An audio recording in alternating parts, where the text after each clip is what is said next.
Hello everyone, welcome back to my channel. कैसे हैं आप सब। आज की वीडियो जो है आपकी क्लास 12 अकाउंट्स के लिए आपने कैसे तैयारी करनी है। अकाउंट्स के अंदर आपने कुछ चीज़ें ऐसी हैं जो आपने अवॉइड करनी है और कुछ चीज़ें आपने ध्यान रखनी है अपना पेपर करते समय। ठीक है। बेशक बेशक ये अकाउंट्स के लिए है, पर मैं इसमें सभी सब्जेक्ट्स के लिए आपको बताऊंगा कि आपने अपने हर सब्जेक्ट में क्या क्या चीज़ें अवॉइड करनी है। ठीक है। और कैसे अपना पेपर पूरा कवर अप करना है। ये काफ़ी टाइम बाद 80 मार्क्स का पूरा सिलेबस का पेपर होने जा रहा है। लास्ट टाइम आपका 2 टर्म में हुआ था, सेमेस्टर 1 और सेमेस्टर 2, जो बहुत बच्चों के लिए यूज़फुल भी था, बहुत बच्चों के लिए नुकसानदायक भी था। उससे पहले बोर्ड ने पेपर कैंसिल कर दिए थे। उससे पहले जो है बहुत से बच्चे पास भी हो गए, बहुत से बच्चे फेल भी हो गए। ठीक है। इस बार भी चांसेस थे कि बोर्ड के एग्ज़ाम कैंसिल होंगे, पर बोर्ड ना अपनी सुनता है ना अपने घर वालों की सुनता है। बोर्ड सुनता है सिर्फ अपने मन की, तो उन्होंने पेपर इस बार भी कैंसिल नहीं करे। ठीक है जी। तो चलिए आज हम अकाउंट्स की बात कर रहे हैं और इसी में आपको मैं और भी सब्जेक्ट्स बताऊंगा कि आपने कैसे पेपर कवर अप करने हैं। देखो, make sure your chapter concept and should be clear in your mind. जो भी आपकी बुक्स है, रेदर इंग्लिश हो, हिंदी हो, मैथ्स हो, ठीक है, होम साइंस हो, हिस्ट्री हो, पोल साइंस हो, जो भी आपकी बुक्स हैं, चाहे वो आर्ट साइड है चाहे कॉमर्स साइड है, डजेंट मैटर। ठीक है। ये पॉइंट सब में कॉमन रहता है कि आपको अपने चैप्टर के जो भी कॉन्सेप्ट हैं, अगर आपके चैप्टर में 10 कॉन्सेप्ट है तो आपको एटलीस्ट 5 कॉन्सेप्ट क्लियर होने चाहिए। ठीक है, आपके माइंड में। और डेली हर एक कॉन्सेप्ट का रिविजन आपने करना है। Do practice as much you can in daily basis. देखो, अब प्रैक्टिस की बात आ गई है तो यहाँ पे हम बात कर सकते हैं अकाउंट्स की और मैथ्स की। ठीक है जी। यहाँ पे हम बात कर सकते हैं अकाउंट्स की और मैथ्स की। तो आप जितनी प्रैक्टिस कर सकते हैं अपने कॉन्सेप्ट की, जितनी कर सकते हैं डेली बेसिस पे उतनी करें। ठीक है। एटलीस्ट डेली कम से कम 10 to 15 क्वेश्चन आपने प्रैक्टिस करनी है पर चैप्टर से। तो ही आपकी स्पीड भी बनेगी, प्लस आपको रिविजन भी अच्छा रहेगा। Don't ignore your back exercise theory part also. अब बेटा देखो, आपकी जो भी बुक्स हैं, वेदर वो आपकी चाहे अकाउंट्स की हो या कोई भी लैंग्वेज सब्जेक्ट हो, ठीक है, या मैथ सब्जेक्ट हो, सबसे मेजर पार्ट जो है, सबसे मोस्ट इम्पॉर्टेंट चीज़ जो है वो यही है कि आपने, अगर आपकी कोई एनसीईआरटी बुक है, जैसे लेट्स सपोज हम कह सकते हैं कि क्लास 12th की जो मैथ है वो एनसीईआरटी है। ठीक है। 12th आर्ट्स में जो है बहुत सी बुक्स हैं, ज़्यादातर सारी एनसीईआरटी है। कुछ ही बुक्स होती हैं जो सब्जेक्ट टीचर जो है बाहर की लगवाते हैं, ज़्यादातर सारी एनसीईआरटी होती है। तो आप अपनी एनसीईआरटी चैप्टर कवर अप करने के बाद उसके पीछे जो भी बैक एक्सरसाइज होती है, एग्जाम्पल के तौर पे हम कह सकते हैं क्वेश्चन आंसर्स हैं, या ग्लोसरी है, या कोई भी थ्योरी की पॉइंट्स है, थ्योरी पार्ट है, उसको इग्नोर नहीं करना है। क्योंकि बोर्ड पेपर बनाता है पूरा एनसीईआरटी चैप्टर से, एनसीईआरटी बुक से, एनसीईआरटी कॉन्सेप्ट से। ठीक है। तो आपने अपनी बैक एक्सरसाइज और थ्योरी पार्ट इग्नोर नहीं करना है। अगला पॉइंट क्या कहता है, देखो, make sure you have cover up your 100% syllabus which ever you book preferred. देखो, अब यहाँ क्या बात आ जाती है कि अगर आप एनसीईआरटी से पढ़ रहे हो तो बहुत अच्छी बात है। ठीक है, बहुत सफिशिएंट है वो। अगर आप कोई रेफरेंस बुक ले रहे हो तो आप मेक श्योर रहो कि आपने जो भी पढ़ रहे हो आप उसका कम चैप्टर, आपने मान लो कोई, अगर आपने 10 में से 5 चैप्टर पढ़े हैं तो 5 चैप्टर का आपको 100% सिलेबस कम से कम आना ही चाहिए। 100% तो आना ही चाहिए उन 5 चैप्टर्स का। ठीक है। चाहे आपको 5 का नहीं आता हो, लेकिन 10 में से 5 का आना ही चाहिए, चाहे वो आपने कोई भी बुक प्रेफर की हो। ठीक है जी। ये तो समझ आ गया। अब देखो, कुछ मिस्टेक्स होती हैं जो बच्चे ज़्यादातर करते हैं, चाहे वो अकाउंट्स हो, चाहे और भी कोई पेपर हो, चाहे मैथ्स हो, कुछ भी हो। अब देखो, सबसे पहली मिस्टेक क्या आती है कैलकुलेशन। अब कैलकुलेशन तो देखो अकाउंट्स में भी होती है और मैथ्स में भी होती है ना। तो आपने अपनी कैलकुलेशन के अंदर कोई भी मिस्टेक नहीं करनी है। आप पीछे रफ आराम से, आपको शीट अच्छी खासी मिलेगी अकाउंट्स में और मैथ्स में। ठीक है। और आर्ट्स वालों के लिए भी जो है पोल साइंस में और हिस्ट्री में अच्छी खासी शीट मिलती है। तो आपने अपनी कैलकुलेशन में गड़बड़ नहीं करनी है। लास्ट पेज आपने रफ का बनाना है और उसके अंदर आपने अपनी कैलकुलेशन करनी है।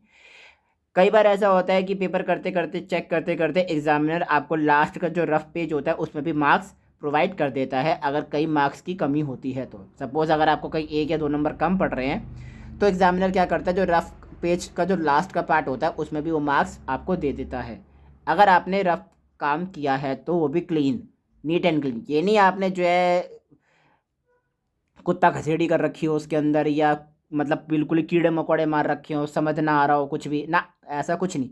बिल्कुल नीट एंड क्लीन अगर आपने कैलकुलेशन कर रखी है, सामने वाले को समझ आ रही है कि हाँ आपने क्या कैलकुलेशन करी है, तो वो उसमें नंबर आपको प्रोवाइड कर देगा। ठीक है जी। डोंट बी ओवर राइटिंग, आपने ओवर राइटिंग किसी भी पेपर में नहीं करनी है। जो शब्द लिख दिया उसको सिंपल कट करो और आगे लिखो। ये नहीं कि उसी के ऊपर डबल राइटिंग कर रहे हो या कुछ भी लिखे जा रहे हो, मतलब बिल्कुल ही बिल्कुल पेपर ही छाप दिया, पीछे तक छप गया ना। ओवर राइटिंग तो करनी ही नहीं है बिल्कुल। जहाँ ओवर राइटिंग करी वहीं आपका इंप्रेशन गलत हुआ, तो ओवर राइटिंग नहीं करनी। पेपर को इम्प्रॉपर तरीके से रीड नहीं करना। पेपर आपको रीड करने के लिए आपका मान लो 9:30 बजे पेपर चालू हो रहा है, ठीक है, तो 9 बजे आपको क्वेश्चन पेपर मिल जाएगा, 9:15 तक आपको पेपर पढ़ने के लिए दिया जाएगा। ठीक है, मैक्सिमम 15 से 20 मिनट आपको पेपर दिया जाता है पढ़ने के लिए। तो उस 15 से 20 मिनट के अंदर आपने पेपर अच्छे तरीके से 3 बार 4 बार 5 बार, मैं एग्जाम्पल ले लूँ इंग्लिश का, हिंदी का, हिस्ट्री का, पोल साइंस का, जितने भी आपके ये सब्जेक्ट है थ्योरी सब्जेक्ट, तो इनके अंदर पैसेज आते हैं। ठीक है, तो सबसे स्कोरिंग होते हैं। आपने क्या करना है, सबसे पहले पैसेज अच्छे से ही पढ़ना है, आपको आंसर उसी में ही मिलेंगे। एक बार पढ़ोगे नहीं पता लगेगा, 2 बार पढ़ोगे नहीं पता लगेगा, 3 बार करोगे नहीं ले, चौथी बार तो लगेगा, ठीक है, 5वीं बार तो लगेगा। मतलब कहने का मतलब ये है कि अच्छे से पढ़ के उसके अंदर आपने आंसर अपने दिमाग में माइंड पुटअप करने हैं। एक और चीज़, आपने अपने क्वेश्चन पेपर के अंदर ना तो पेंसिल का यूज़ करना है ना पेन का यूज़ करना है, सिर्फ आप अपने रोल नंबर को नोट डाउन करेंगे, ठीक है, टॉप फ्लोर पे, और कुछ नहीं लिखोगे पेपर पे, क्वेश्चन पेपर। जहाँ आपके क्वेश्चन पेपर में कुछ भी लिखा वहीं आपका एग्जामिनर आएगा, सोचेगा भैया आपने तो चीटिंग करी है, तो वो आपका पेपर कैंसिल भी कर सकता है। ठीक है, चांसेस होते हैं, तो आप कोई भी अपनी होशियारी ना दिखाएं, कृपया करके सतर्क रहें, सावधान रहें। जय भारत। अगला, time management with question wise. आपने हर एक क्वेश्चन को टाइम मैनेजमेंटली सेट करना है। 6 नंबर का है, उसमें कितना आंसर लिखना है, क्या लिखना है, उसको आप अपने अकॉर्डिंग टाइमली सेट करेंगे कि कितना आपने इस क्वेश्चन में टाइम देना है। ठीक है, अकाउंट्स की बात करें, कैश फ्लो स्टेटमेंट में टाइम लगता है, इशू ऑफ शेयर डिबेंचर वाले क्वेश्चन में टाइम लगता है, एडमिशन वाले क्वेश्चन में टाइम लगता है। ठीक है, तो इन ये भी जितने बड़े क्वेश्चंस हैं इनमें आपको क्या क्या कितना टाइम देना है, क्योंकि कैलकुलेशन चाहिए, प्रॉपर पूरी वर्किंग नोट चाहिए, तो उनमें क्या क्या टाइम देना है, कितना टाइम देना है, वो आपको अपना डिसाइड करके चलना है। डोंट फॉलो शॉर्टकट्स, जैसे आईओसी मतलब इंटरेस्ट ऑन कैपिटल, डेबिट को आपने लिख दिया डीआर, क्रेडिट को लिख दिया कीआर, सॉरी सीआर, ठीक है जी, गुडविल को लिख दिया G/W ना। आपने शॉर्टकट्स बिल्कुल यूज़ नहीं करने। देखो अकाउंट्स में क्या होता है कि आपको फॉर्मेटिंग के भी नंबर मिलते हैं, पर एंट्री के मार्क्स मिलते हैं, पर वो तब मिलते हैं जब आपने काम ढंग से कर रखा हो, नीट एंड क्लीन कर रखा हो और सामने वाले को समझ आए। ठीक है, तो आपने ओवर राइटिंग नहीं करनी, कैलकुलेशन में गड़बड़ नहीं करनी, और शॉर्टकट का तो बिल्कुल यूज़ नहीं करना। ठीक है, कुछ चीज़ें और मैं बताऊं, अगर आपको वीकली रैंडम रिवीजन, देखो एटलीस्ट आप रैंडम रिवीजन तो कर ही सकते हो वीकली। मान लो आपने 6 दिन पढ़ाई कर ली, 7वें दिन आपने खुद को एक टेस्ट दे लिया, ठीक है, तो make sure give you have to solve sample paper या टेस्ट सीरीज या worksheet for examine your revision. आप मेक श्योर रहें कि आप कम से कम कुछ सैम्पल पेपर सॉल्व करें at the end of week, या कोई टेस्ट सीरीज खुद बनाएं, खुद सॉल्व करें, या किसी से बनवा लें अपने बड़े से, या कोई वर्कशीट डाउनलोड कर लें, बहुत सी वर्कशीट मिल जाती हैं आपको नेट पे। ठीक है, और उसको रिवीजन के लिए इस्तेमाल करें। तो आई होप बच्चा पार्टी आपको ये चीज़ समझ आ गई होगी कि आप अच्छे से कैसे पेपर अपना तैयार कर सकते हैं। मेजर ये था आपका अकाउंट्स का, पर आप इसी तरीके को, इसी पॉइंट्स को आप अपने और भी सब्जेक्ट्स में तरीके को अपना सकते हैं। ठीक है जी, एक बात का ध्यान रखना है, घबराना नहीं है, पेपर पूरा पढ़ना है, पेपर अटैम्प्ट करना है, अटैम्प्ट के भी मार्क्स दिए जाते हैं। जो बच्चा पेपर अटैम्प्ट नहीं करता उसको मार्क्स करे हुए पे भी नहीं मिलते।